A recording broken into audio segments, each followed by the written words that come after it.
Kasus penemuan jenazah Afif Maulana belum usai. Persatuan Dokter Forensik Mediko Legal Indonesia mengumumkan hasil ekshumasi jasad Afif pada 25 September 2024. Laporan tersebut menyatakan Afif Maulana mengalami luka akibat terjatuh dari ketinggian di Sungai Kuranji, Padang, Sumatera Barat. Sebelumnya kematian Afif diduga karena kekerasan yang dilakukan oleh polisi. Muncul keraguan keluarga Afif atas hasil laporan tersebut. Lalu apa langkah selanjutnya yang akan diambil oleh tim kuasa hukum keluarga Afif Maulana? Kita sapa langsung Direktur Lembaga Bantuan Hukum Padang, Indira Suryani. Selamat malam, Bu Indira. Malam, Mas. Bu Indira, tim forensik telah mengumumkan hasil ekshumasi jasad Afif yang menyatakan ada luka intravital pada tubuh Afif Maulana. Namun disebutkan luka tersebut disebabkan karena jatuh dari ketinggian. Bagaimana tim kuasa hukum menanggapi laporan ini? Iya, memang kami dari awal melihat bahwa di kasus Afdi itu banyak inkonsistensi ya, Mhm. mulai dari fakta-fakta yang dikaburkan dan juga kemudian beberapa hasil-hasil secara saintifik begitu. Misalnya saja di tanggal 27 Juni lalu ketika kita berdialog di Polda Sumbar dengan menghadirkan banyak lembaga independen, saat itu dokter forensik awal mengatakan bahwa ada kepleset begitu, ada luka kepleset di tubuh Afif begitu, bukan jatuh dari ketinggian. Dan kemudian dari hasil beberapa standing point dari kepolisian mengatakan Afif melompat dari ketinggian begitu. Lalu kemudian ada standing lagi yang kemudian jatuh dari ketinggian.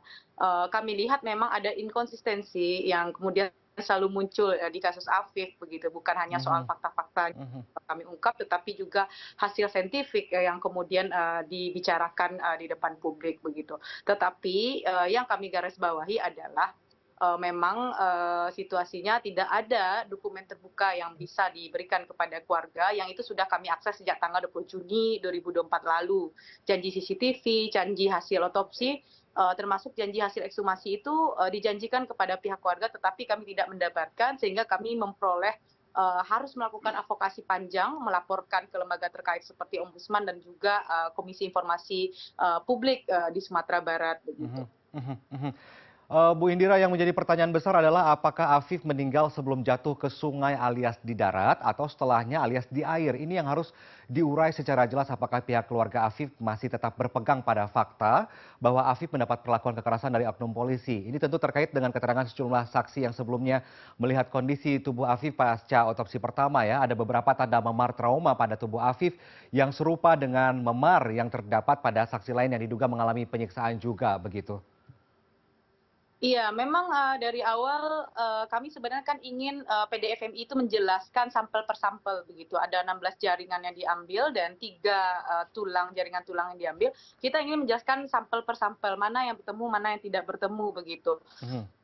Kemarin itu hasil konfes dari PDFMI kan banyak mengulir yang membahas yang bagian belakang tubuh Afif, tetapi kan kita juga lihat di depan tubuh Afif itu juga ada luka-luka begitu dan misalnya di dokter independen kami mengatakan Afif itu ketika di bagian tulang sininya juga ada retakan begitu ya dan giginya copot begitu waktu ekshumasi dilakukan dan ada beberapa luka dan juga disebutkan dokter Ade juga di dada karena kan kita juga melihat dari gambar yang kemudian ada yang dimiliki keluarga kan ada gambarnya itu luka di bagian belakang dan luka di bagian depan. Tetapi yang lebih banyak di-arrest itu kan bagian belakang begitu. Mhm. Sehingga kita merasa tidak cukup penjelasan itu bagi kita dan termasuk juga pernyataan dokter Adi sendiri yang bilang bahwa tidak ada air yang tertelan oleh Afif karena kan dia ditemukan jasadnya di air begitu dan ini sebenarnya meyakinkan kami sejak dari awal proses ini kami selalu menanyakan dalam Mhm. proses-proses dialog Mhm. apakah paru-paru Afif itu penuh dengan air begitu, tetapi tidak pernah dijawab begitu pertanyaan-pertanyaan itu dan kemarin Dokter Ade mengatakan bahwa itu masih menjadi misteri dan itu kemudian didiskusikan panjang oleh keluarga dan kami juga sangat ini ya menduga kuat Afif itu mati di darat bukan di air, padahal jenazahnya ketemu di air begitu. Mhm. Ini yang menjadi problematik menurut saya ada beberapa hal yang masih menjadi problematik dalam proses-proses ini tidak bisa dijelaskan begitu. Mhm. Karena memang rujukan-rujukan dari PDFMI ini kan hasil penyelidikan dan setiap proses keterangan saksi yang kami berikan itu seperti diekspor di tempat tertentu begitu. Mhm. Misalnya kami menemukan saksi melihat dia di di kepolisian, di Polsek Kuranji, dan itu harus dibantah dong dengan akurat begitu ya, misalnya Mhm. CCTV. Tapi kan kemudian dikatakan CCTV hilang.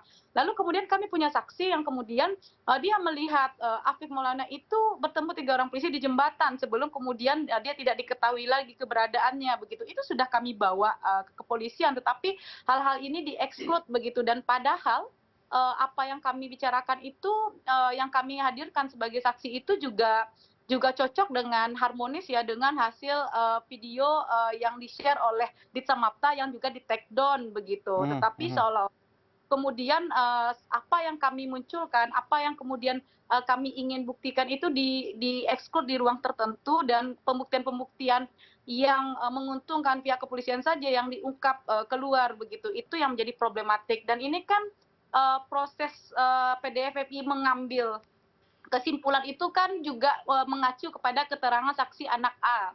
Mhm. Saksi anak A yang berboncengan dengan AM ini kan dia inkonsistensi pernyataan-pernyataannya, sampai 4 kali pernyataan itu inkonsistensi Iya terus iya begitu. iya.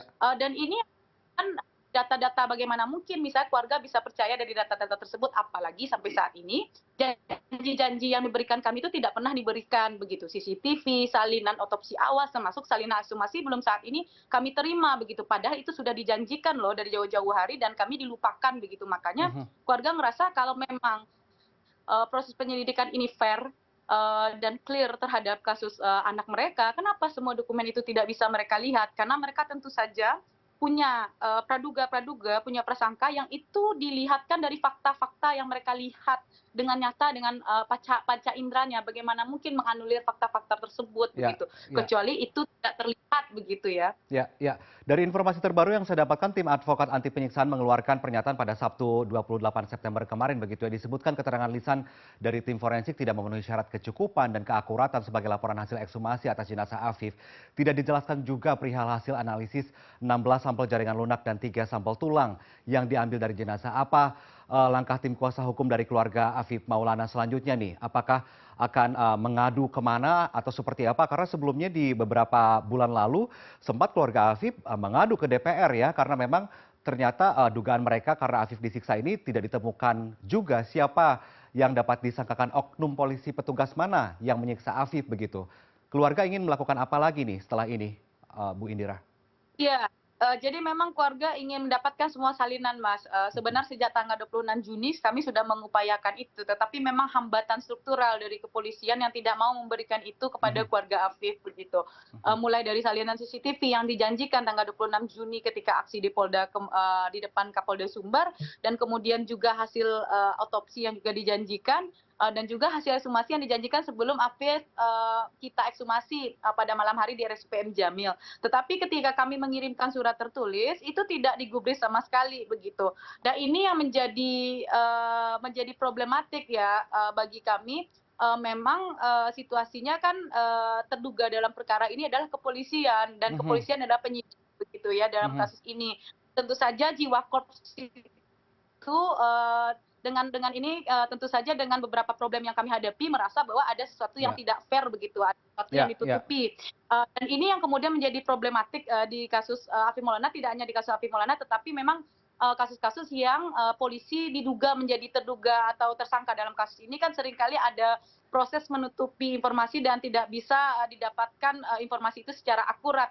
Dan Mhm, kami pun mhm. sebenarnya sudah melakukan investigasi ya bersama Kontras, LBH Padang melakukan investigasi bersama Kontras, bersama keluarga, yang kemudian berusaha untuk merangkai apa yang terjadi pada 9 Juni 2024 lalu itu. Sehingga ada 18 korban yang kemudian dapat penyiksaan dan 1 orang meninggal dunia begitu. Mhm, Dan mhm. ini kan diri kasusnya begitu. Ya, ya. Hari Rabu akan ada sidang etik terhadap polisi yang diduga melakukan penyiksaan terhadap rekan lain selain Afif begitu.